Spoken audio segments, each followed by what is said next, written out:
ఎడారిలో సెలయేర్లు నవంబర్ 23వ తేదీ.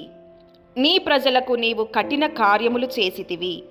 60వ కీర్తన 3వ చరణం. కొన్ని విషయాలు కఠినంగా ఉన్నాయి అని కీర్తనాకారుడు దేవునితో అన్నందుకు నాకు సంతోషంగా ఉంది.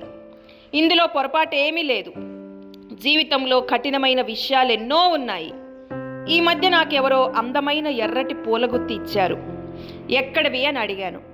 ఇవి రాళ్లలో పూసిన పూలు, నేల ఏమీ లేని రాళ్లపైనే ఇవి వికసిస్తాయి అని వాళ్ళు చెప్పారు.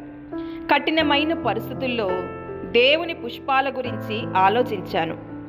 ఇలాంటి రాతి పూల కోసం ఆయన హృదయంలో గులాబీలపై లేని ఒక ప్రత్యేకమైన వాత్సల్యం ఉందేమోనని నేను అనుకుంటాను.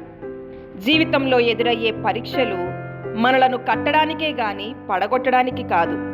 కష్టాలు ఒక మనిషి వ్యాపారాన్ని పాడు చేయవచ్చు గాని అతని వ్యక్తిత్వాన్ని బాగు చేస్తాయి. బాహ్య పురుషుడి పాలిట కత్తి దెబ్బ అంతరంగ పురుషుడికి ఆశీర్వాద కారణం కావచ్చు. కాబట్టి మన జీవితాల్లో దేవుడు ఏదన్నా శ్రమలకు అవకాశం ఇస్తే మనకు వాస్తవంగా జరిగే నష్టం ఏమిటంటే పెనుగులాడడం ద్వారా, తిరుగుబాటు చేయడం ద్వారా మనం పోగొట్టుకునేదే. కొలిమిలో దగ్ధమై సమ్మెట దెబ్బలు తిన్నవారే యోధులవుతారు. అగ్ని పరీక్ష ద్వారానే వస్తుంది శౌర్యం. రక్తం తడిసిన నేలలోనే పుష్పిస్తుంది పరమాత్మకిష్టమైన పుష్పం. దేవుడి మాటలను దీవించునుగాక. ఆమేన్.